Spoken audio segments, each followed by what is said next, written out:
Hello, check. Hello. Hello, check. Hello. Hello, check. Hello. I can hear you. Thanks.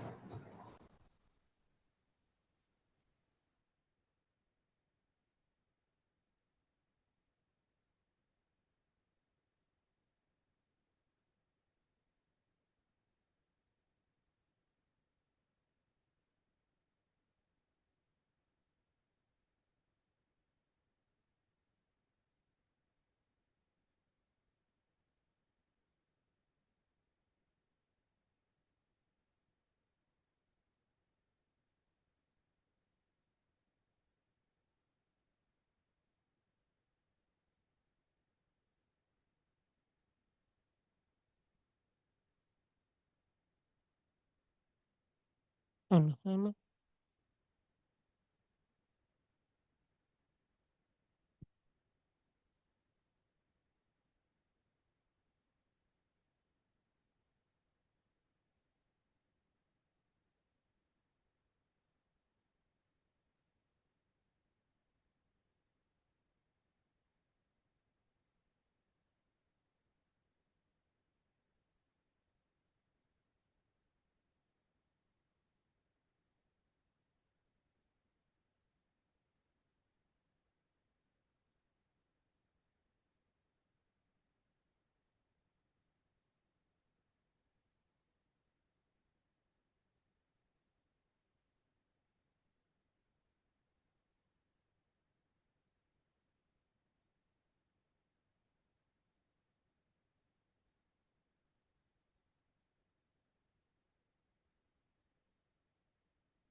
Welcome everyone. Sorry for the delay. So today our speaker is Chandrodoy Chattopadhya. So he did his PhD from KIFR in 2019, and his thesis work was given honorable mention in Rahul Basu Best Thesis Award associated with our institute. So then he went on to do his postdoc in Ohio State University. He did very nice works there on hydrodynamic formulations, the maximum entropy methods. And then he's at North Carolina State University now as a postdoc. So, welcome. Yeah. Thank you so much. I'll be talking today about relativistic hydrodynamics and its applications in heavy ion collisions. So, heavy ion collisions at the Large Hadron Collider and relativistic heavy ion collider produce the smallest and the hottest droplet of liquid on Earth, with temperatures reaching almost trillion degrees Celsius or Kelvin, it doesn't matter at these scales. What is done in these colliders is heavy nuclei like lead or gold are accelerated to very high velocities, almost to the close to the speed of light, and then they are made to collide with each other. The collision energy per nucleon pair in the center of mass frame is so high compared to the rest masses of nucleons that these collisions are truly ultra-relativistic. Because of this ultra-relativistic nature of these collisions, these nuclei appear as thin disks, which then collide to form a region of extraordinarily high energy densities, which can be almost 20 times the energy density of normal ordinary hadronic matter. Because of this very high energy density, what happens is the fundamental constituents of neutrons and protons, that is the quarks and gluons, they become free over nuclear volumes rather than being confined within the protons and neutrons in the ordinary state. This novel state of matter has been called the quark-gluon plasma. What happens after that is the matter expands and cools, and even essentially because of Lorentz contraction. That's a frame dependent state. But energy density is also a frame dependent object. But you will derive interactions out of it. So I will conclude something about the macroscopic nature of the liquid that is being formed. So as this medium expands, it cools down, the energy density decreases, and eventually the energy density becomes lower than that of a typical hadron, which is when the quarks and gluons, they recombine to form ordinary hadronic matter, which then free stream to the detector and are observed. So typically a heavy ion collision consists of several stages, which may be sketched as follows. Two nuclei come in, collide. It is the collision is characterized by a early time far from equilibrium regime. Then subsequently the medium becomes describable by hydrodynamics, which is the quark-gluon plasma stage. Then the quarks and gluons recombine to form hadron. So basically the density becomes so less that hydrodynamics can no longer be applied. So it has to be described by some sort of kinetic theory, and which eventually these particles, the hadrons, free stream to the detectors and are observed. So over the last 20 years or so, it has been established that relativistic hydrodynamics has been remarkably successful in describing the evolution of the quark-gluon plasma. However, typical hydrodynamic simulations use a starting time. This is the Milne time, these lines of constant Milne times in this picture. They use a rather short starting time, for example, less than 1 Fermi over C, and then evolve the fluid up to about 10 Fermi over C. Well, it is traditionally said that hydrodynamics is valid only when a system is close to local thermodynamic equilibrium. So then the question is, does this imply that the QGP that is formed in these collisions is in thermodynamic equilibrium for the entire duration of this time when hydrodynamics is describing it? Or in other words, does hydrodynamization imply thermalization? Or is it that this far from equilibrium stage, where one should not traditionally apply hydrodynamics, also has some similarities which can be described by hydrodynamics? So this is one of the questions I'll be interested in throughout this talk. The other one is a feature of many body systems which hydrodynamics always ignores. Basically, the fact that the many body system at finite temperature always has thermal fluctuations in it. This is another aspect that I will shortly touch upon in this talk. So for the first part, to say whether hydrodynamics is applicable even far from equilibrium, I will consider a simple system whose microscopic dynamics is described by kinetic theory, which is applicable both near and far from equilibrium, and compare its predictions with hydrodynamics in far off equilibrium regimes. And in the second part, I will talk about how thermal fluctuations may be included in hydrodynamics. So a brief review of what relativistic hydrodynamics is all about. So it is a macroscopic theory that describes the evolution of conserved densities of a system. For example, the energy density, the momentum density, or any conserved particle densities. Hydrodynamics is, the beauty of it is simple in one hand and also general. It is simple because all the complicated details of microscopic properties of the system that it is describing are captured only in handful of quantities, like equation of state, which relates the pressure and energy density, and transport coefficients like coefficient of shear viscosity, bulk viscosity, thermal conductivity, etc. The hydrodynamic degrees of freedom are typically thermodynamic variables like temperature, chemical potential, collective velocity, which have now been promoted to fields of space and time. And when do we need relativistic hydrodynamics? So whenever the particles constituting the fluid have velocities that are very large or close to the speed of light, that is when we require a relativistic hydrodynamic description. So because we want to build up a relativistic theory, the description must be Lorentz covariant. So this is done by writing these conserved densities that I was talking about in a covariant notation in terms of energy momentum tensor and any currents. And conservation of these quantities locally implies these simple equations. Now, the main assumption of relativistic hydrodynamics is that these quantities can be expressed in terms of the hydrodynamic fields, basically the temperature, the chemical potentials, and the collective flow velocity. For example, in a fluid that is in perfect local equilibrium or an ideal fluid, the T mu nu takes a simple form given by this equation. We call it ideal or dissipationless because within this framework, no entropy is being produced. This is in Landau frame, but if I take a fluid which is ideal, then both the frame definitions match. So, but yeah, in this, throughout this entire talk, I will consider the Landau frame choice, which means that this flow velocity is the flow of energy. So it defines the flow of energy.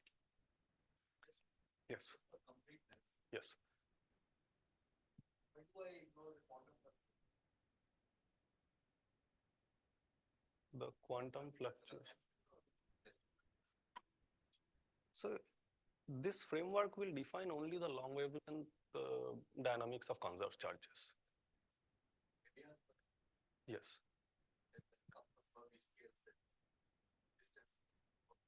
Yes.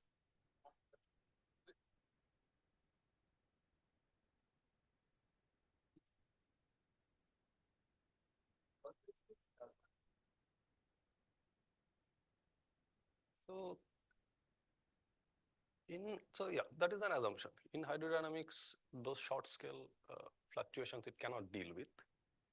So that is the nature of this is just an assumption. Yeah, indeed. Here, when you say long wavelength, what is long? Yes. So yes. So if I take any of these conserved charges, say the temperature. Okay. Now, if I put in a perturbation and see how it evolves, then hydrodynamics will correctly describe only those wavelengths which are large compared to the microscopic scattering length. It will, in principle, give us results for all wavelengths, but for the short ones, that will. So basically, by wavelength, I mean just the Fourier transform of the perturbation and so. So what Yes. is the length where you can trust it? Yes. That's your plasma must be more than length. Yes. So there are essentially for hydrodynamics to be applicable, there are two length scales. So one is the microscopic scattering length, the mean free path. All that is required is the scale of variation of inhomogeneities should be much larger than the mean free path of the size system. plasma that you create Yes, is big enough that you can apply basically, but that is justified after doing the calculation because you have the estimates already. we have estimates of mean free path by assuming some sort of quasi-particle model, but it is always a recurring question whether the QGP formed at temperatures of say 200 MeV can be described by a quasi-particle description or not. But What is the size of that? size of is about 10 Fermis, 7, 8 Fermis.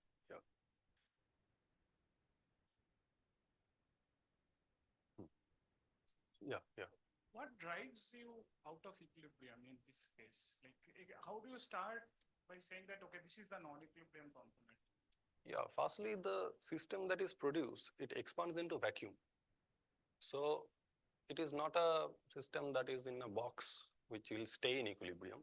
Even if you start from equilibrium, it will expand. So it is not something that is formed in global equilibrium. So it expands and goes out of equilibrium. So it's not clear. What do you mean that it expands and goes out of equilibrium? So when you, okay, what I mean is that after a fluid is being formed, after that, it has some pressure because outside is vacuum, inside is matter. So then the pressure pushes the fluid out. So it evolves. So you are saying that this is more like a gradient, you have a pressure gradient or something like that? Yes. I mean, because when I say non-equilibrium to non-equilibrium, I need an ingredient of non-equilibrium component, right? It could be affinity, meaning a disbalance in thermal temperature or pressure disbalance or something like that, right? Or Yes. maybe I could have a constant drive, Yes. something like that. So what is this component you are Yes. putting? So here it is spatial inhomogeneity that is already there during the creation. But even if we just for the sake of argument, assume that it's spatially homogeneous, still it's a finite system. So there is an edge. So it always has some gradients. So is that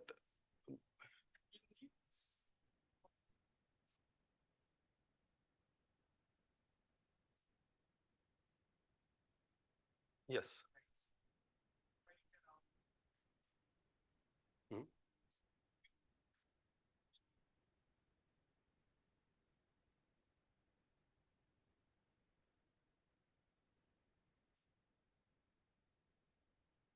These are these are equilibrium properties in the sense of local equilibrium, not in global equilibrium. Just as if I have a box, I have some gradients, and I just let it evolve.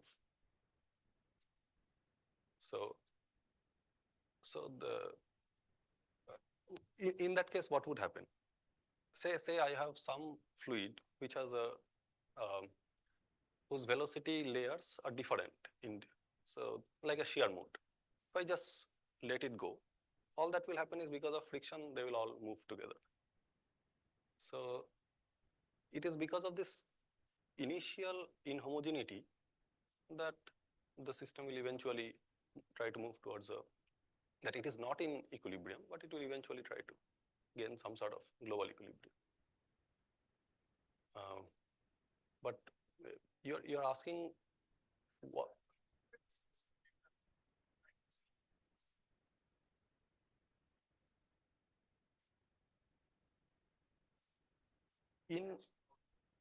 In an ideal fluid, it will not go away. Whatever gradients are there, that will not dissipate into heat. So in this framework, this is this is the most simplest ideal kind of description. So their gradients will stay, but you are asking why it goes away or why should a system dissipate or what?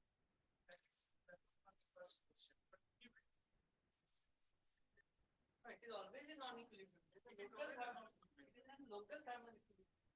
Doesn't mean that globally. Always there is entropy change, the responsibility.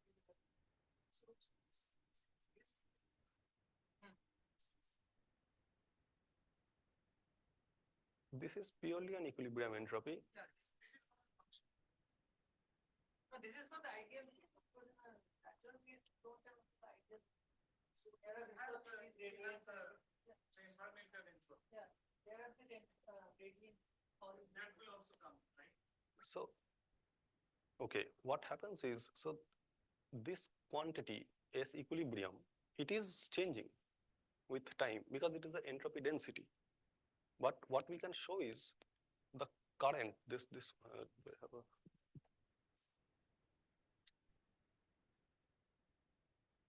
so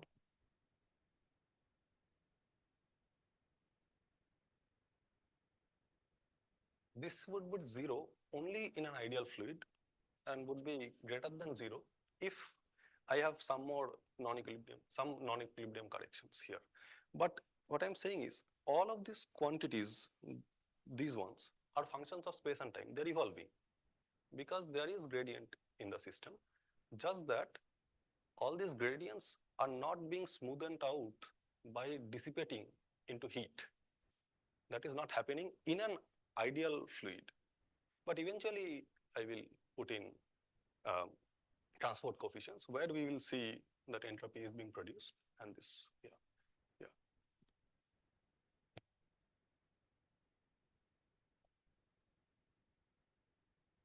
Okay, so if we do a little bit of variable counting about how many equations we need to solve hydrodynamics.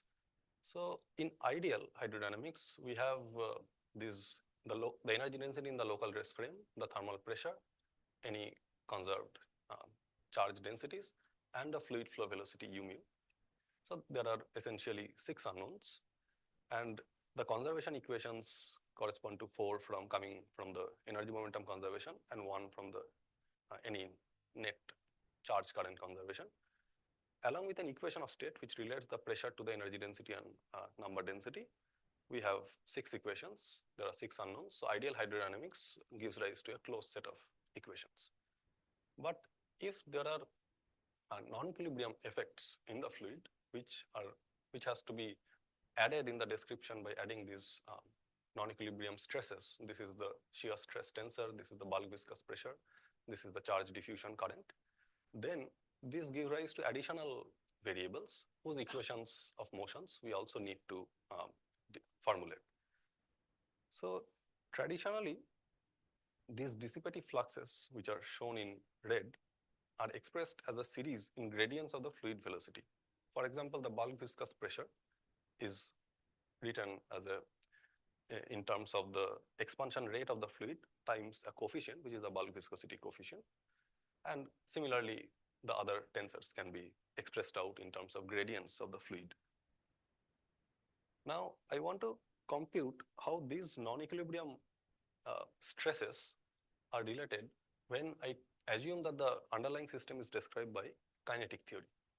So let us consider a gas that is out of equilibrium. It can be described statistically using a single particle distribution function f, which gives the mean number of particles that are in a phase space volume element. Now, the connection between this single particle distribution function f and the conserved currents, which are the main objects of interest in hydrodynamics, are given by this.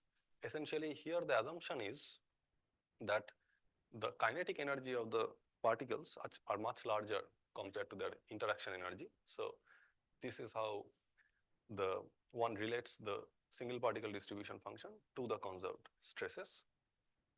Now, and there can be more quantities. I mean, we can also look at non-equilibrium entropy and so on, which I'll come to later. So in kinetic theory, this main object of interest is this single particle distribution function. It evolves according to the Boltzmann equation, where this is the Boltzmann equation with a collisional kernel given on the right-hand side. This specifies the effects of interactions.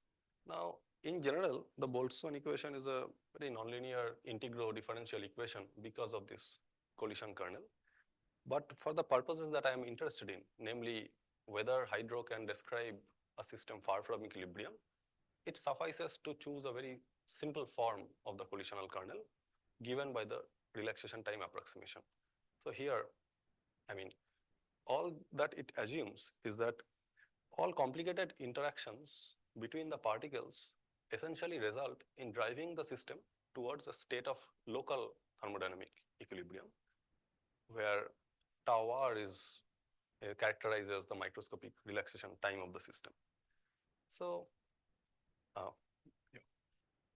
So given this collisional kernel, the next step is to solve for the distribution function f. We cannot still solve it exactly, but to solve it approximately and then integrate over the microscopic degrees of freedom to obtain hydrodynamics. So that is the strategy at hand. So yes, so as I said, this u is the hydrodynamic velocity or the collective velocity. So what it does is, if we are in the local rest frame of the fluid, then u dot p is just p0, which is the energy. And then this equation would describe the relaxation of f to just f equilibrium.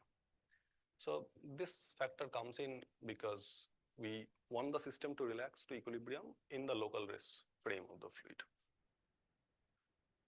Yeah. So we want to solve this equation approximately. What we assume is that the relaxation time is small compared to the scale of space-time gradients. So which is basically saying that the Knudsen number of the system, which is a ratio of the mean free path to some characteristic macroscopic scale, is of the order epsilon. Epsilon is a small number. So this is basically rewriting the Boltzmann equation in this form. And then we want to solve this equation perturbatively. So we consider a perturbative series, which is known as the Chapman-Enskog expansion, and then solve order by order in this small parameter epsilon. Now, if we truncate to 0th order in epsilon, we get back ideal hydrodynamics that we were talking about. If we go 1 order in gradient, then we end up with the relativistic generalization of the Navier-Stokes hydrodynamics, where eta is the coefficient of shear viscosity that is related to the microscopic relaxation time that we have considered in the collisional kernel. So yes, okay, and these are some standard hydro notations. This is basically the velocity stress tensor. Now, one could have stopped here and tried to just solve this relativistic Navier-Stokes equations. But what turned out is that these equations are numerically unstable. The physical reason for this is because it gives rise to some diffusion type equation. Now, diffusion type equations are stable when we solve it, when we move forward in time, but it's not stable when we go backward in time. Now, what happens is, in this relativistic version, there are certain modes which travel faster than the speed of light. That means if we boost to a certain frame, these modes will travel backward in time. And that then we have to solve the diffusion equation as if backward in time, and which gives rise to numerical instabilities. So although we have a relativistic version of the Navier-Stokes, it is of no practical use because it gives rise to numerical instabilities. Now, the way to circumvent this is to first go one more order in gradients. So originally, the shear stress tensor was just consisting of this term, but now we go one more order in gradients via this procedure of Chapman-Enskog. But still, that is not enough because that does not solve this numerical instability problem. What needs to be done is the shear stress tensor has to be promoted to an independent dynamical degree of freedom. So in this expression, once we know the gradients, we instantaneously know what is the shear stress tensor. And this still gives us a framework which is numerically unstable. So then what is done is basically to rewrite this in a way so that we have a relaxation type evolution equation for the shear stress tensor. This was done by Israel and Stewart back in the day. Now, the main difference between this and this expression is that here we have essentially promoted this shear stress tensor as an independent dynamical degree of freedom. So in this talk, so this is the type of equation that is routinely used in heavy ion collisions to model the evolution of the coagulant plasma. Now, in this talk, I'll call this kind of evolution equation as Israel-Stewart type hydrodynamics, or ISH. So, How was it solved? yes, so what was done is, so basically, this acausal modes that I was talking about is seen because if I write the dispersion relation for Navier-Stokes, I will get omega goes as k squared. If I just take the Navier-Stokes theory, take global equilibrium, linearize around it, and find out the dispersion relation, omega will go as k square. That means d omega by dk goes as k. So that is why we said that the groove velocity of these modes are unbounded. It can grow arbitrarily high. What it does is this extra time derivative, it gives another factor of omega squared in the dispersion relation. So at large k, now omega doesn't grow as k square, but as k. So, no, this is not put by hand. So in Oh, you're writing with sigma dot as pi. sigma dot as pi dot. Like self-force problem. This is, yeah, like the telegraph That equation. Self-force problem is exact. Okay, okay, I see. There also you get non-physical solutions greater than speed of light. Okay. So, so then this term tower, this prescription is sort of regulator, right? It just, I mean, it should not give new physics. But then the surprising part is when this kind of equation is applied, it seems that this works even when a system is far from equilibrium. So that is the main topic that I would touch on, that why does this trick, why does it suddenly extend the domain of applicability of hydrodynamics? Okay, so yes, so before going to an example where I'll You were writing sigma dot in this way and then somehow over pi dot. so because by using the first order relation. So That, you take dot of that equation and take it to the first. yes, so yeah.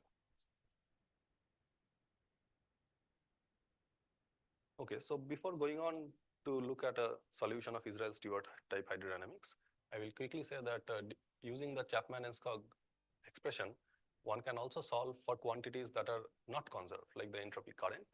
And what we showed is that in a relativistic system, the entropy and energy need not flow along the same direction. I will not talk too much about it in this talk, but I'll just say it in passing.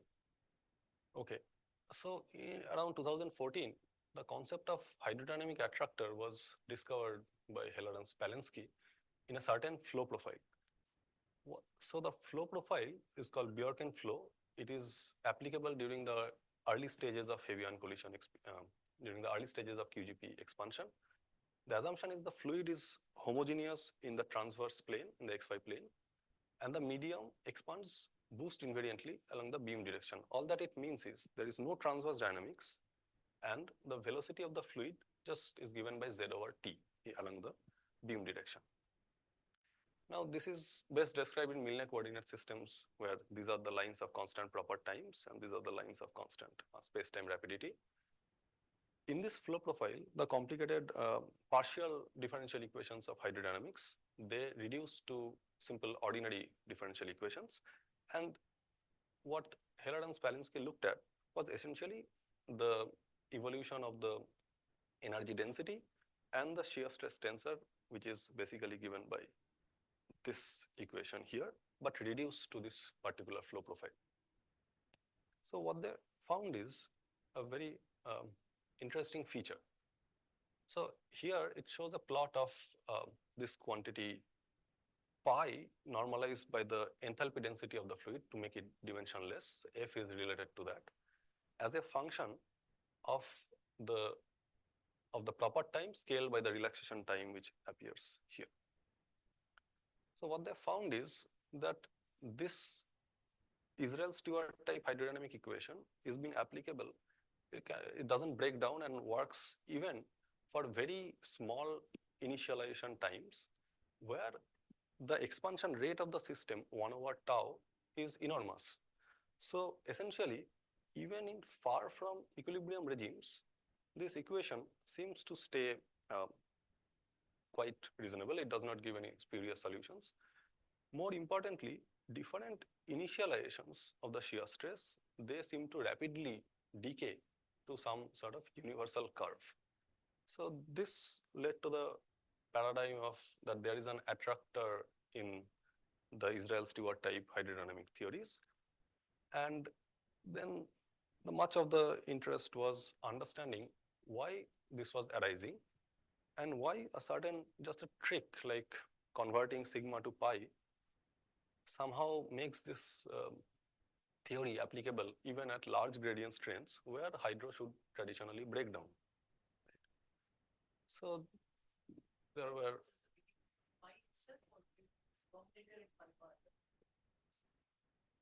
So yes, so for example, if I plot the energy density, then I don't see any sort of universal attractor kind of behavior. So it only appears in this pi bar. Right. So I will essentially try to provide a physical reason why this is happening. The trick was going from sigma to pi. Yes. Well, of course, one must remember all that they demonstrated is that equation is not breaking down in far off equilibrium regime. This does not, of course, mean that this equation is describing some underlying fluid accurately. That one has to compare further. So lots of works in attractor to which we contributed a little bit. And what we asked is that when does hydro break down then? It should break down at some point. Right? So first guess was perhaps in Bjorken flow so Bjorken flow is controlled by the competition between the expansion rate and the interaction rate. So expansion rate is 1 over tau and interaction is 1 over tau r. Now at late times, what is happening is if we assume an ideal cooling law for the temperature or the energy density, then the Knudsen number, which characterizes how far the system is from equilibrium or how strong the gradients are. So that late times the Knudsen number in Bjorken flow decreases, so the system thermalizes. But if the microscopic scattering rate was much lower, such that the Knudsen number increases with time, then our expectation is the system will not thermalize, perhaps hydro will break down there. So what we did was, in this relaxation time, we parameterize it as a function of temperature and let this factor just grow with time so that the system cannot thermalize at late times. We worked with a certain variant of hydro, which is very similar to the Israel-Stewart hydro that I was talking about. Again, surprisingly, hydro still does not break down. So here, again, I plot the evolution of this shear stress normalized with the enthalpy density as a function of, in this plot, tau over tau 0, and here as a function of the inverse Knudsen number. What happens is, there are no signs of breakdown of hydro. It shows brief signs of thermalization before the system, again, because of the lowering of the scatter interaction rate, the system cannot thermalize, but goes back to a state of longitudinal free streaming. So all that I'm trying to say here is, even in this far from equilibrium dynamics, this Israel-Stewart hydro is not breaking down. So then we tried to understand what is this, how are deviations from this universal curve behaving at early times and late times, basically trying to understand better the nature of the dynamics near this, this magenta line here. So what we did is we just wrote down the evolution equation for this normalized shear stress. This cannot be solved exactly, but can be solved approximately by assuming certain time dependencies for the interaction rate.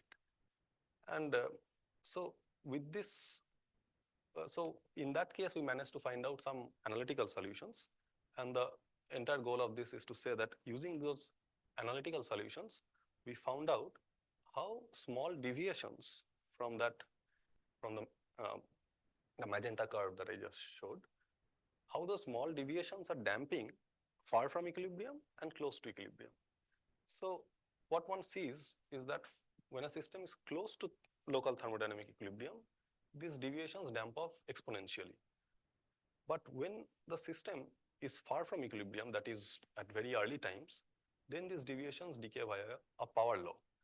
But then at very early time, it is the expansion that is dominating over the interaction rate. So this rapid early time decay that was discovered by Heller and Spalensky back in 2014 seems to be driven not by interaction, but the rapid medium expansion at early times. So this was a hint towards what may be going on. This Yes. time approximation is not also very good. Yes, but I mean, in their analysis, they did not consider a kinetic theory. It was just hydro with a relaxation time. Now, Is it valid in such ways? Strongly, that's wrong. so whether the collisional kernel by RTA is valid, yeah, that is, I think it is not valid, but still, even if there is some realistic collisional kernel that we take, that will differ from RTA in the way that the system thermalizes. But I think the generic feature that far from equilibrium, it is more or less non-interacting and close to equilibrium, that I think will still hold. So, yes. Okay. Now, Is it possible to mathematically argue that that trick yes. actually eliminates the causal solution? Just the mathematical property of that. It's not related to it. Yes, the acausal properties can be mathematically shown, but it has always been shown by assuming a system in global equilibrium. The perturbations around global equilibriums, it has never been shown for generic evolution of a fluid. But doing this trick, Yes. eliminate a causal solution, whether that can be shown mathematically. Some general properties of equations is responsible. It's not really very specific. That may be a possibility. Yes. So, as I understand, this acausal behavior is obtained from analyzing the dispersion relations. That what is the group velocity of a wave if I compute? So d omega dk kind of analysis. So I know that for linearized perturbations around global equilibrium, that trick does reduce the upper limit of what the speed can be. But whether for a nonlinear system or not, that I think is yet to be looked at. So here, yes, that is true. Yeah. So then what we did is we looked at, so up to now all I have been saying is that hydro is not breaking down in far off equilibrium regimes. We have made no statement about whether in the far off equilibrium regime, hydro is accurately capturing the dynamics of the system or not.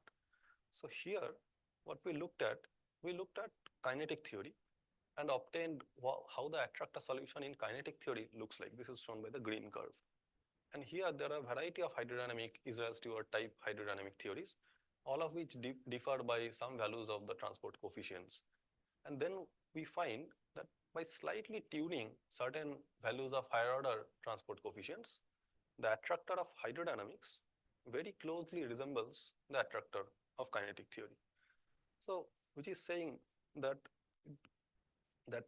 not only is hydrodynamics just not breaking down, it can also sometimes do a good job of describing of kinetic theory in far off equilibrium. regimes. Now I will try to, then the question becomes, why is there an early time attractor in kinetic theory itself? Right. So why does kinetic theory show universality at early times? And what we did was, so till now, we are always looking at a system that has no bulk viscous pressure. So, or in other words, in kinetic theory, the system was considered to be massless.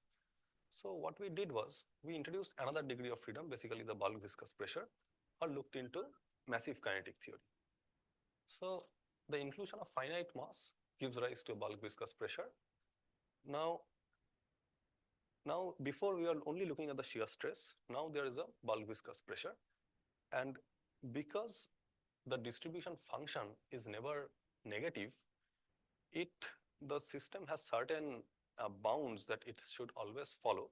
These are basically arising. All it is saying is that the shear stress and the bulk viscous pressure must lie within a certain region. And this region is obtained from the statement that the distribution function in kinetic theory can never go negative. So what we first, okay, this I will skip. So let us look at non-interacting kinetic theory in the collisionless regime. So we solve this Boltzmann equation in the limit of this infinite relaxation time or zero interaction rate. So in Bjorken flow, what happens is, without interaction, the solution of this distribution function just can be given in this form. Basically, whatever is the initial distribution, the z component of moment of particles gets scaled by the time tau. What this physically means is, whatever distribution function we start with initially, the pz component, the z component of momentum is continuously shrinking. Because of this shrinking nature of the distribution function, the effective longitudinal pressure of the fluid is approaching zero. So this is what we see in this plot. Whatever initial condition we initialize it with, if there are no interaction, the trajectories always move towards the PL equals to 0 line. So basically, this is a feature. It has got nothing to do with interaction. This is just a feature of the geometry of Bjorken expansion, which drives the system towards vanishing longitudinal pressure. Now, if we now introduce collisions in the kinetic theory description and then plot the evolution of the bulk and shear stresses as a function of time scaled by the relaxation time, we see that there is no universal behavior in either the bulk viscous pressure or the shear stress tensor. So whatever Heller and Spalensky back in 2014 had obtained for the attractor behavior in the shear stress channel is now completely lost when we introduce a finite mass for the particles.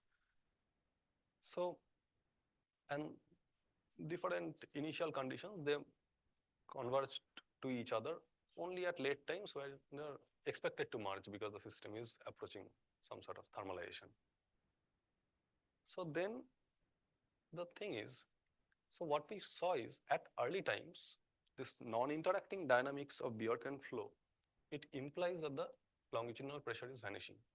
Now at late times, as the system is thermalizing, the ratio of this longitudinal pressure to the thermal pressure approaches 1. So this quantity, PL over P, has universal limits at both early and late time of the dynamics. So if we plot this PL over P as a function of proper time, then we recover the universal behavior that was previously seen for the massless case only in the shear channel. So essentially, kinetic theory has an early time attractor. And here we see finally that hydrodynamics, shown by the magenta curves here, are not doing a very good job of describing this early time universal behavior that is in kinetic theory. So in kinetic theory, when you have massless particles, Yes. you conform with Yes. that Yes. is broken. Yes. Massive. Yes. conformal symmetry had extra symmetries which gave the Exactly. Exactly. benefit that you had. Yes. But this quantity, PL over P, if we plot even in conformal kinetic theory, then also we get this attractor back.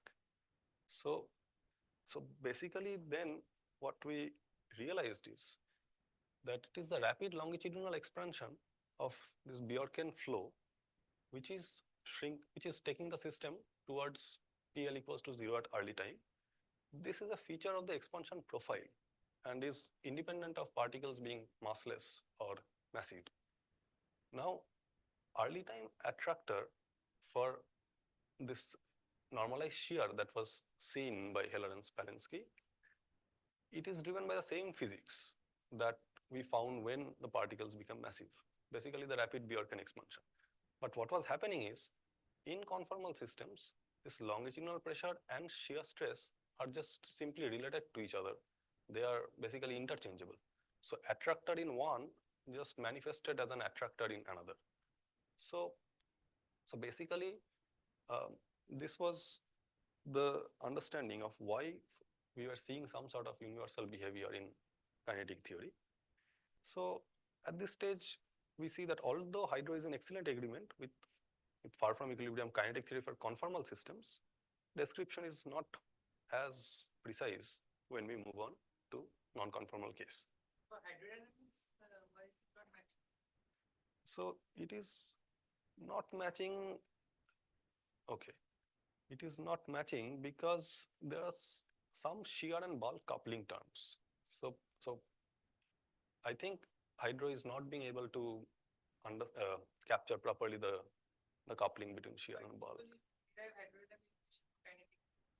from kinetic theory. Then if I start from this blue line kinetic theory, can I never reach this hydrodynamic reaching from by doing movements or the kinetic? Yes, but Physics is very different. physics-wise, it's different.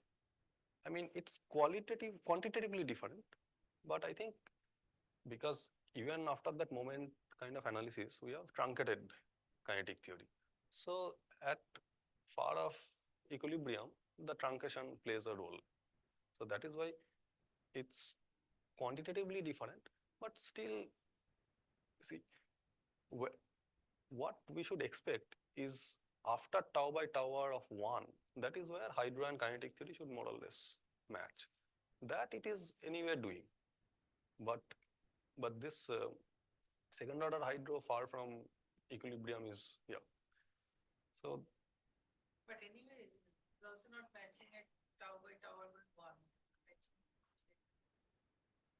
yes, So then should I trust all of these calculations, calculate hydrodynamic equations from kinetic theory that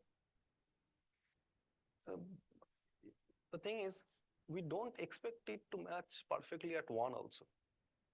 Because all this hydrodynamics from kinetic theory, it is supposed to match when tau by tau is considerably greater than 1, maybe 3, 2. So this result is not surprising. What was surprising is why it did so well before for the conformal case. So that is where it shouldn't have matched so well. But that I think is because of this extra symmetry that conformal Bjorken has.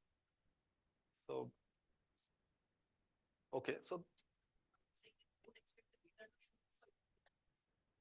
we didn't expect the theory to, this is still expected, but before, when, for example, this plot,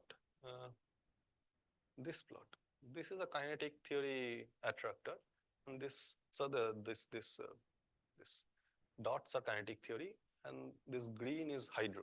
This is matching so well, even at very small tau bar. This is, in some sense, was a surprise.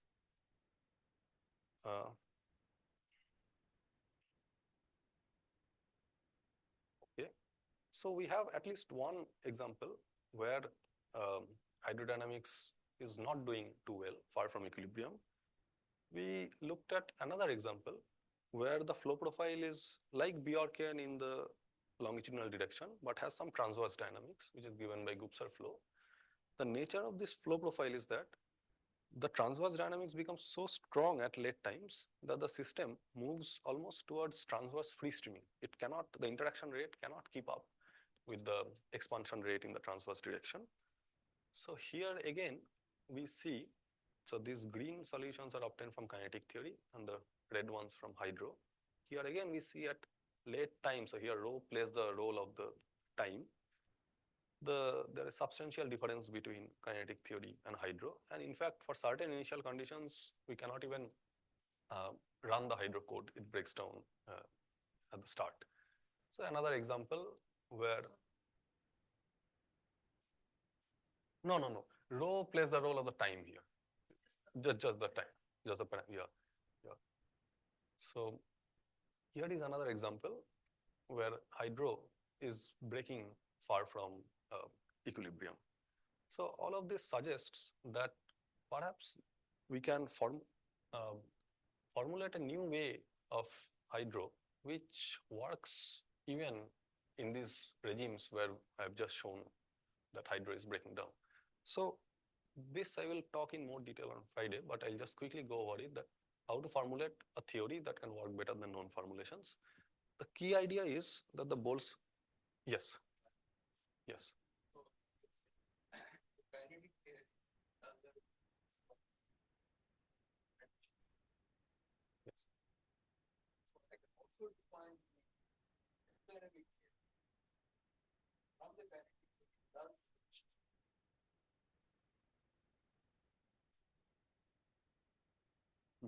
Yeah. what is the hydrodynamic theory corresponding to the You can. it is hydrodynamics induced from the kinetic. But hydrodynamics, yes. One approximation, one way, Mhm. and another approximation. Mhm. Okay, but you know that you can go from kinetic to hydrodynamics. So I made the approximation in the kinetic theory, and then go to hydrodynamics. No, but that will not. Can I give you some other answer? Yes, but would that, what is that answer? So we can coarse grain kinetic theory to get some hydro.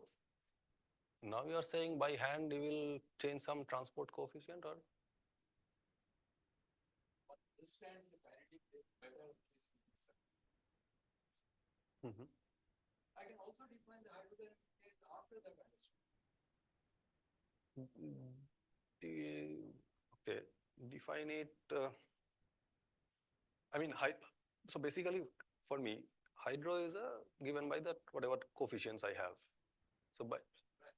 Those coefficients are no, the coefficients are, and all those things. That's a phenomenological way of doing it. yes, but here I have not put any coefficient by hand. To define the hydrodynamics Yes. already by those parameters, the viscosity Mhm. and those who are not worrying about how to compute, but whatever. Whereas the kinetic theory, I don't need to do. I Yeah. already have. And then I generate, if I have this universal kinetic function, Yes. I then deduce the hydrodynamics. Yes. But this universal feature, how universal is this? Because that's a question. Yeah. We got two alternate formulations of hydrodynamics. Yes. Yeah. And I would like to take the uncertainty. Yes. No, that's true. I think that is the philosophy here, that we know the kinetic theory, tune in the coefficients that appear in the hydro theory to match. Yeah. Yes. Directly from the green line. Mhm. Yeah. Mhm. That would be nice to know what that is. Other than this, you have optimized your parameters. So the way I see it is whatever coefficients here, whatever these different theories are, I would say that this DNMR and third order, MIS is obtained phenomenologically. It has nothing to do with kinetic theory. But these two theories are obtained by systematically solving the kinetic theory. So given that, so this is second order and this is third order, given that these two are systematically coming closer, that I think is a satisfying way of getting to hydro from kinetic theory. But I can also take the path that you are suggesting, that just tune something so that reproduce. Say, you have a better handle on the time. Giving us a function. Mhm. If I know the kinetic function, I can get the hydrodynamic function just by integrating.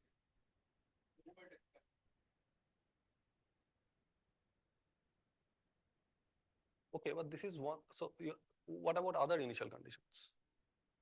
What about, I mean, here I have shown only the one curve, but if I have more initializations, then yeah.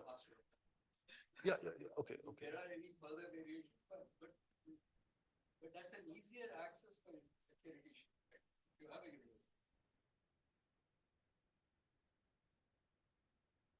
Mhm.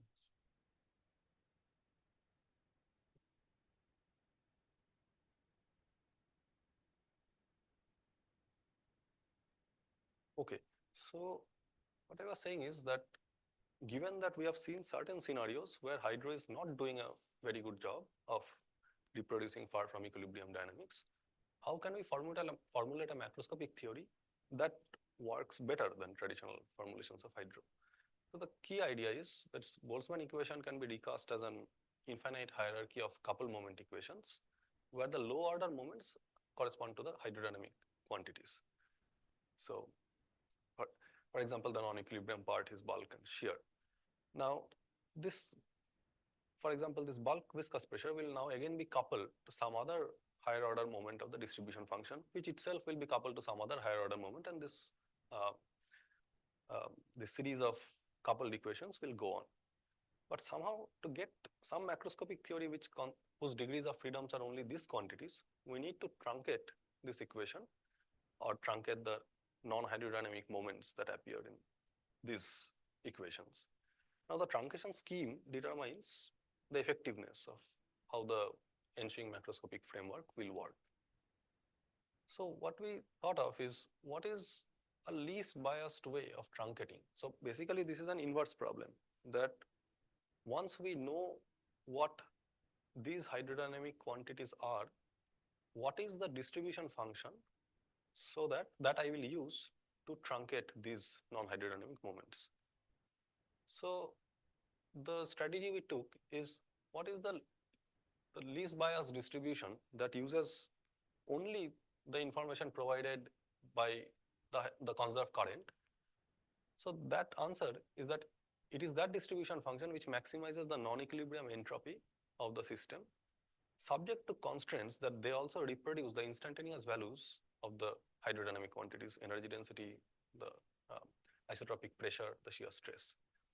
So basically, this becomes a problem of using Lagrange multipliers. So the solution for such a distribution function, which we call the maximum entropy because it is obtained by maximizing the non-equilibrium entropy, is given in this form, where these quantities in blue are basically the Lagrange multipliers corresponding to the instantaneous values of the hydrodynamic quantities. Why do you use the maximum entropy part? First of all, this is a non-equilibrium entropy, and it has, so this maximization is not related to any thermalization. Here, the idea is, given whatever I know, what is my least bias choice? That is the principle that we are taking here. That Least bias choice meaning, say, it is the same idea that if I know that a system can be in various microstates for a given value of, say, energy, then the least bias choice is whatever microstate is consistent with this value of energy, I assign it equal probability, the microcanonical. Most probably, yeah. Most probably. Yeah. Most likely the Yeah, that indeed. So, yeah, so not the bias. Most probable distribution. yes, okay. I mean, yeah. So, yeah. Equal a priori probability, yeah.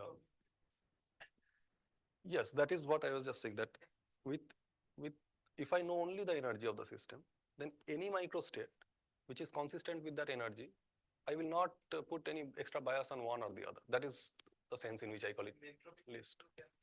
From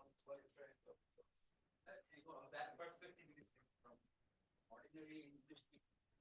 The language that you are familiar with faster would be. Next time you put slash most probable. Yes.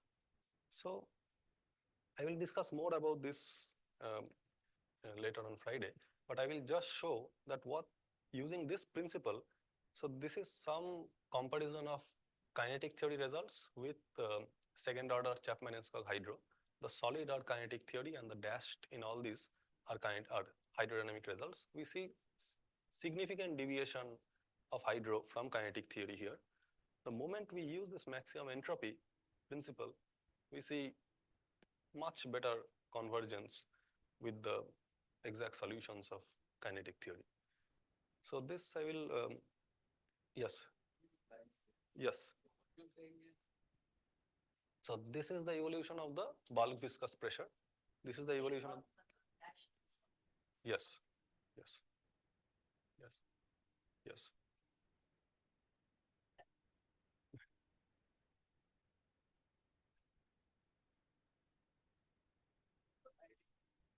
Is the, yeah, kinetic it's for the kinetic distribution.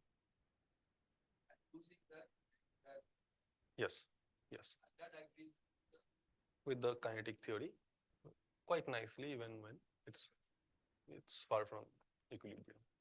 Yeah, and so this I will not talk too much today. Also, this maximum entropy principle can be used in heavy ion collisions at a different stage. So once the system is expanding and once it becomes very dilute, that hydrodynamics stops becoming applicable.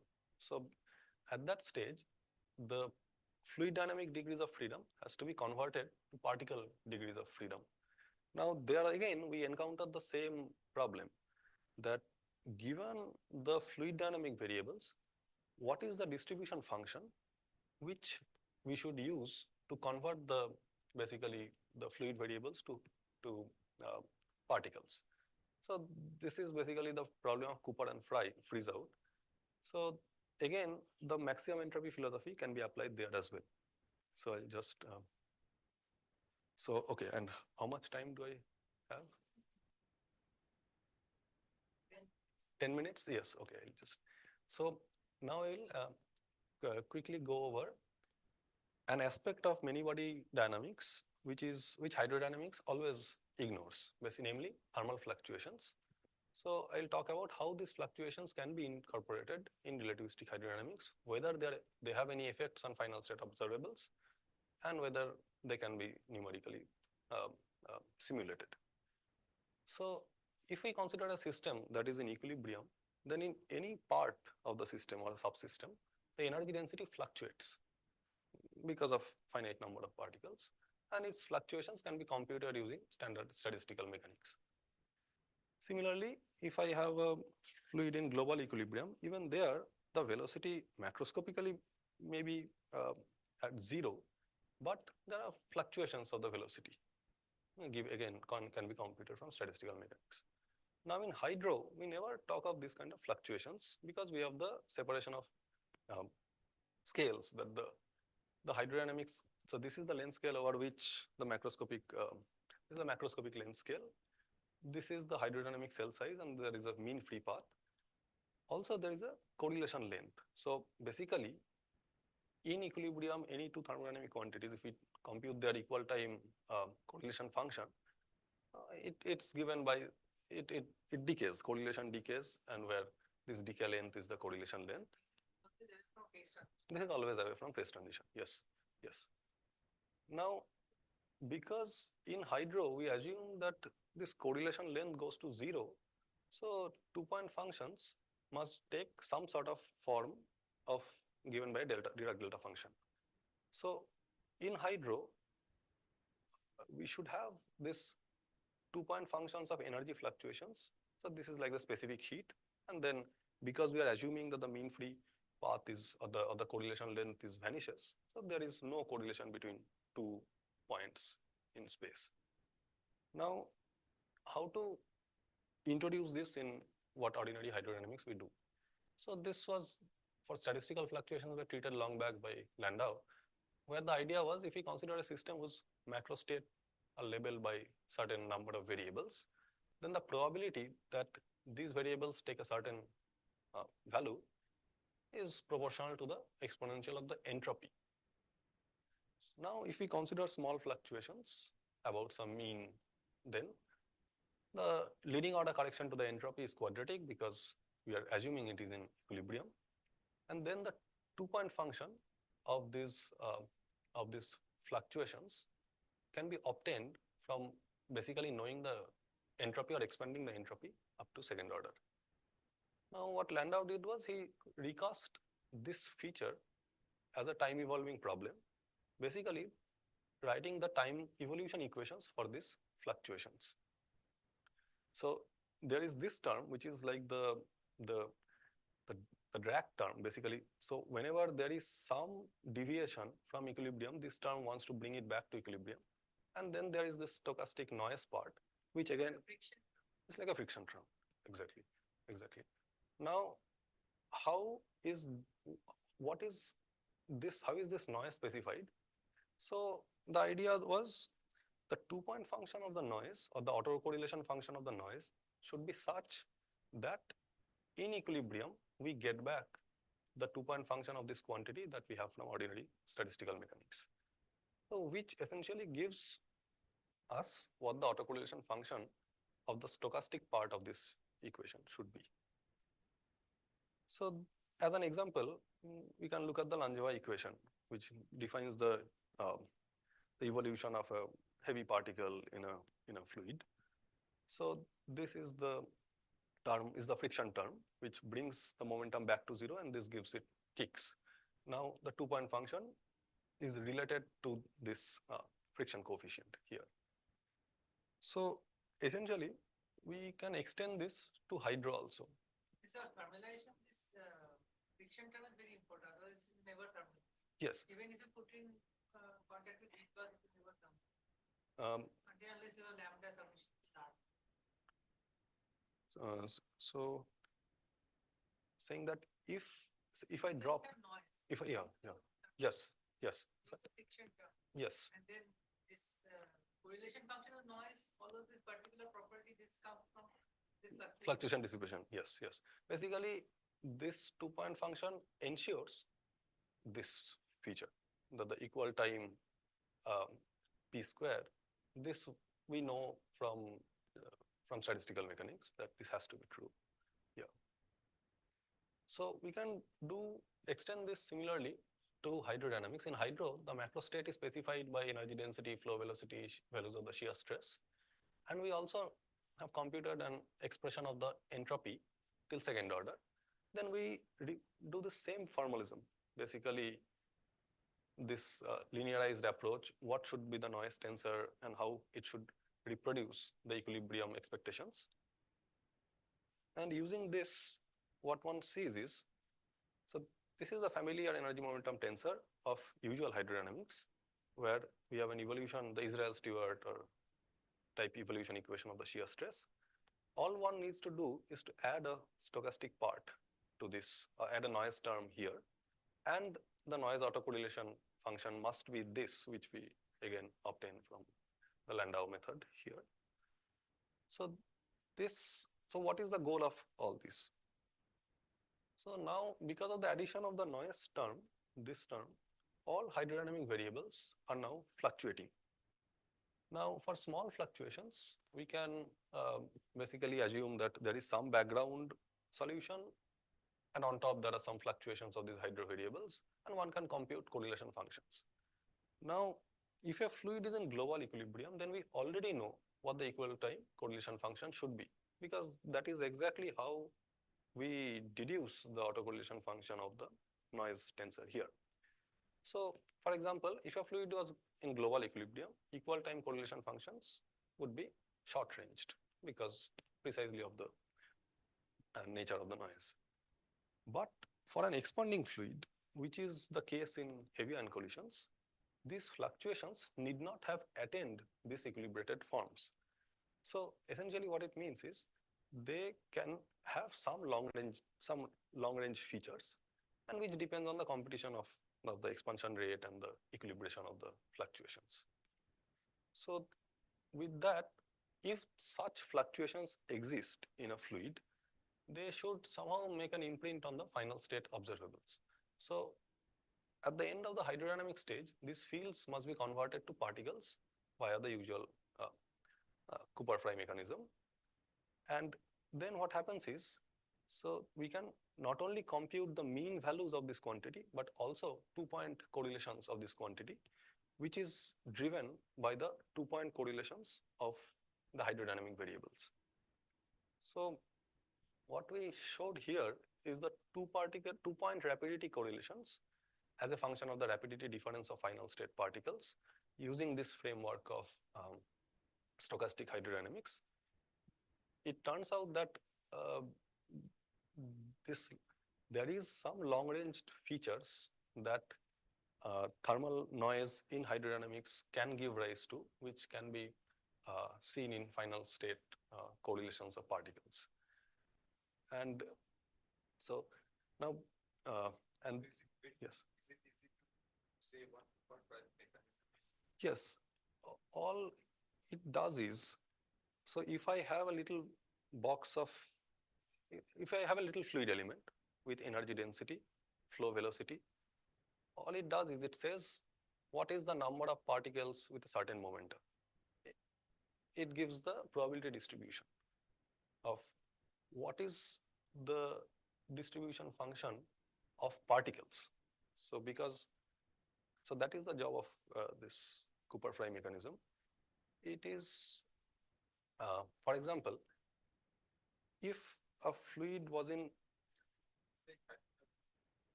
this is the hadronization problem, but it is a very crude way of basically converting fluid to particles. For example, if the fluid was described by ideal hydrodynamics, this F, this distribution, would just be e to the power minus u dot p over temperature. So basically, if someone gave me what the local temperature is at a point and the flow velocity, I would just say, okay, what is the distribution of particles there? Now, so it has, I mean, no physical mechanism of converting the hydrofields into particles. All that it ensures is with this distribution, I would get back the hydrodynamic fields at that point. Physical process when the collision takes place. Yes. There is a recoil, right? At the time of collision. So the QGP forms, is basically a QGP just a resolved version of that singularity, or is it forming before the recoil and then continuing after the recoil? So QGP is continually forming. Right. So when it is approaching, right? Oh. So I'm saying that Yes. do you see within the QGP phase, do you see that effect, but there is a recoil? You are assuming that it is expanding. Yes, I think we don't see the recoil part. You don't see that. No, So that means no. the assumption is that QGP forms only after that. QGP, yes, that is the assumption. Yes, Only after. only after that collision. Yeah. So those particles are realistic. Those also happen. So QGP doesn't form before that. only after the maximum impact. Now the Otherwise, recoil happens very fast. They're all relativistic. it can happen very fast, but with QGP also disappears very fast. So No, but that time scale is much larger than those time scales are different because you're having transverse expansion, right? So there is no period number in that area. so you are assuming that there is a transverse expansion while there is no contraction. When it is colliding, there is no QGP forming before the collision. That's an assumption, or is it? No, that is because essentially the two protons go through each other, or the two nuclei go through each other, and they have gone on the loop. And what is expanding in the central area is the original nuclei are gone. Yeah. Right. Exactly. So they are colliding. No, but they mostly No. go each other, No. go through each other. Yeah. Because they are relativistic. All flow. Okay. The lowest part of it, lowest part is here. Everything flows there. Okay, fine. I got it. Sorry, when you say particles, are these Thomson gluons or are they nucleons or some kind of generic particles? These are hadrons. Is that it? Hadrons. This is the end stage of. This is the end stage of hydro. Yeah. So. Okay. Yes. It is hadron, right? Yes. That is not convoluted in the form. That is, yeah. It. I mean, when I say baryons and mesons. Yes.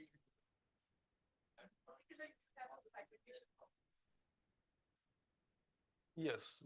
This just distinguishes between particles based on their mass. That's yeah. It's a completely model. Yeah. Yeah. So. So, okay. So finally, I'll just spend few more minutes in just quickly talking about. So thus far, we have assumed that these thermal fluctuations are small. So linearized hydrodynamics is applicable. However, if a fluid is close to a critical point, then these fluctuations should become large and the correlation length should grow. So at this regime, the framework that I was describing should not be applicable because it does not account for either the growth of the fluctuations or the growth of correlation length.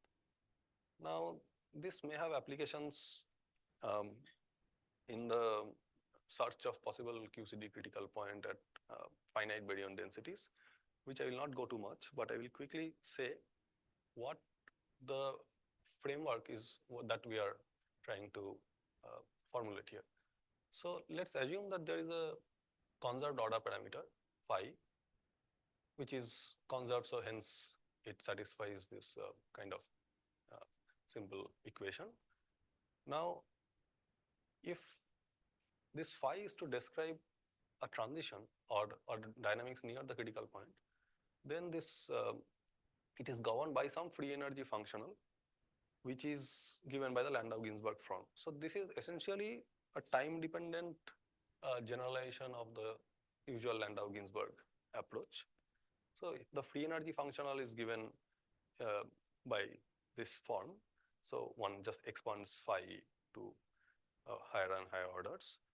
So this kind of framework has been existing since way back, but the numerical solutions or the numerical method to solve it was still not there in the literature. So but this model is still rich because even with this simple model, we can get physics of growing correlation length or slowing down near the critical point and so on. So what we are working on is to use an algorithm based on Metropolis accept and reject method to solve for basically the time evolution of this conserved order parameter. So with this, I will briefly say that, okay, I'll just skip this details of this procedure. And in the previous case, this order parameter was just conserved. It has no coupling to anything. But if there is some hydrodynamics, and if we want to formulate some hydrodynamics near a critical point of a fluid, then this order parameter should be coupled to the momentum density or the velocity of a fluid. So which can also be done in this framework. So what we are doing at the moment is trying to formulate a framework which is stable and can solve these nonlinear aspects of critical dynamics. And but all of this is still in the non-relativistic version, and it has to be generalized to relativistic fluids. So I'll end by summarizing that kinetic theory provides an effective framework for systematic derivation of hydro. In flow profiles that describe the early stages of heavy ion collision, we talked about what is the physical origin of the universal behavior that was observed for kinetic theory. Entropy maximization provides a powerful method for deriving macroscopic theory, which is valid far from equilibrium. And stochastic hydrodynamics, which is not been explored much for heavy ion collisions, provide a novel way to test maybe the transport properties of QGP. And these are some open problems and long-term goals that search for non-equilibrium attractors beyond Bjorken flows in 3+1 dimensional hydro, or to work with a 3+1 dimensional stochastic hydro simulations to explore the transport properties of QGP.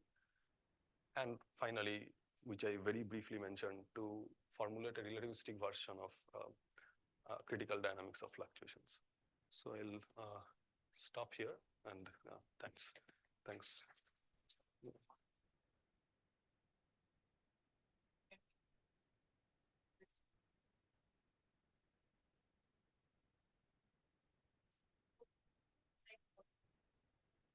Yes. Depending on test, of course, it's a transverse flow, but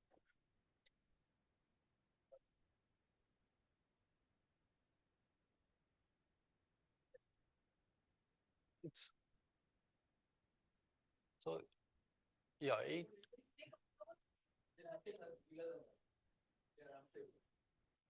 principle, that's what I'm asking, is it a hard number? no, it's yeah, no, it's just that whenever the fluid reaches a certain temperature, we convert it to hadrons. That is the criteria. That, say 140 MeV or so. But that is also not a hard number. But yeah, but that is yeah. I have a suggestion. Yes. Why don't you do the simpler way? I think things. Yes.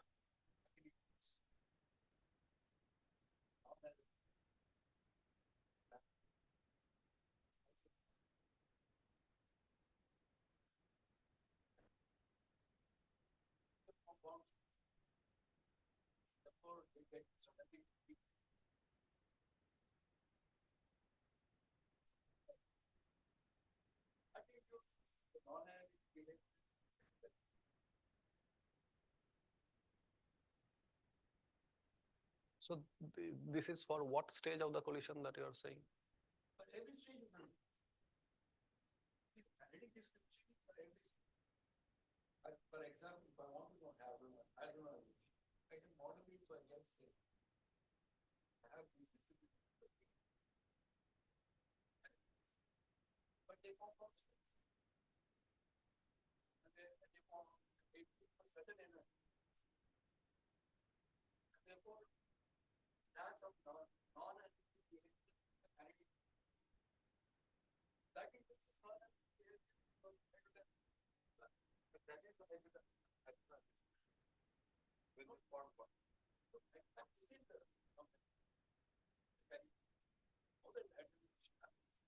yes. And okay. You know how you utilize it? Yes. Because that's what you observe.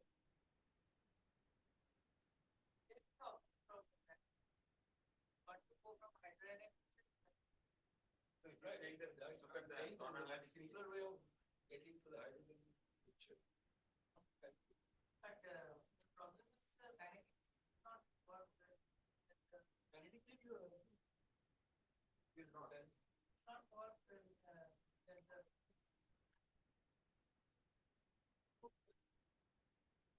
the point I'm putting the behavior. Hydrogenization. no, the hydrodynamic mode is there. Critical mode is on top of it. Critical mode is on top of it. That's right. It is banging on it. Critical mode.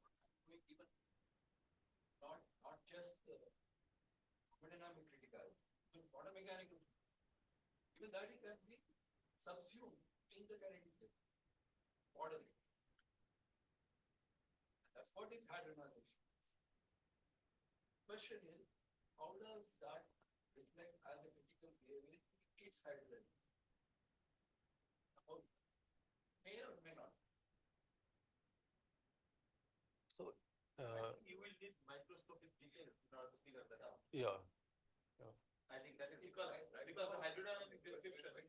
Now we are doing theoretical No, I understand. Yeah, But theoretical hydrodynamic, experiment, we know there are hydrodynamics by itself is not details. enough. Hydrodynamics by itself is not enough because that's more universal behavior. It is only certain microstructure that shows up that behavior. So I think so, that will be a more microscopic. That will require a more microscopic. sorry. So if we do that, the only place we can do it in kinetic theory is in the collisional kernel. Collision Right. color as the non-indicator. Mhm. That's reality in quantum case. But problem is, we can cut the big of.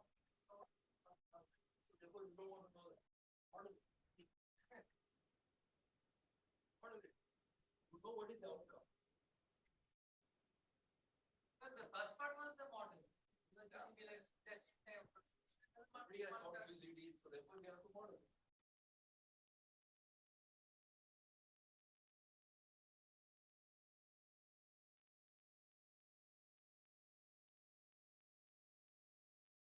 And if I had this thing like of infinite extent, the same thing, it is not Mhm. actually. But if I theoretically assume that, then because it is expanding, hydronization takes place.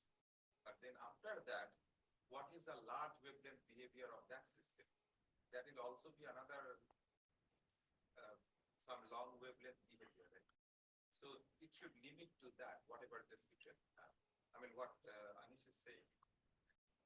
Yes, that.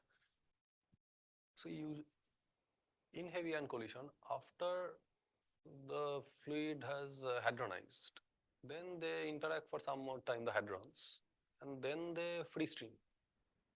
So because they are free streaming, Right? Which is the large wavelength behavior of that system. yes, That should also be derivable from this one. No, nothing happens. They are No. just going by themselves. I know it doesn't happen, but theoretically, when he is approximating this situation, that system must have this information that if it had a large extent, it would finally go there.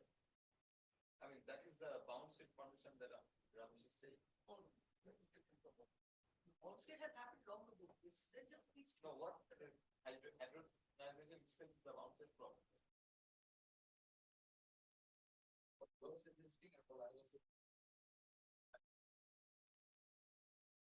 Evidence. Mhm. Not then, and I think I'll get more details. And he's sitting